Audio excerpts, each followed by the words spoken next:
ব্রাহ্মণবাড়িয়া ২ আসনে স্বতন্ত্র সংসদ সদস্য পদপ্রার্থী ব্যারিস্টার রুমিন ফারহানা এক বিএনপি ও এক যুবদল নেতার বিরুদ্ধে রিটার্নিং কর্মকর্তা বরাবর লিখিত অভিযোগ দিয়েছেন।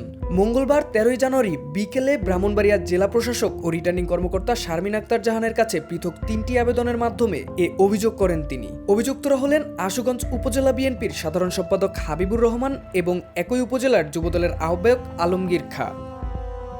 লিখিত অভিযোগে উল্লেখ করা হয়, ৪ জানুয়ারি বেগম খালেদা জিয়া রুহের মাগফিরাত কামনায় আশুগঞ্জে আয়োজিত এক মিলাদ মাহফিলে বক্তব্য দিতে গিয়ে বিএনপি নেতা হাবিবুর রহমান বলেন, রুমিন ফারহানা টিস্যু পেপার হয়ে গেছে, টিস্যু পেপারের কোনো কাজে লাগে না।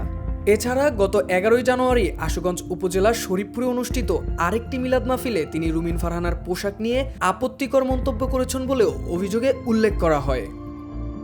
অন্যদিকে একই মাহফিলে আশুগঞ্জ উপজেলা যুবদলের আহ্বায়ক আলমগীর খাঁ মন্তব্য করেন, রুমিন ফারহানা ও মমতাজের মধ্যে কোনো পার্থক্য নেই, যা নির্বাচনী আচরণবিধি লঙ্ঘন এবং নারী প্রার্থীর প্রতি অবমাননাকর বলেও অভিযোগে উল্লেখ করা হয়। অভিযোগ পাওয়ার বিষয়টি নিশ্চিত করে জেলা প্রশাসক ও রিটার্নিং কর্মকর্তা শারমিন আক্তার জাহান বলেন, নিয়ম অনুযায়ী অভিযোগগুলো পর্যালোচনা করে প্রয়োজনীয় ব্যবস্থা নেওয়া হবে।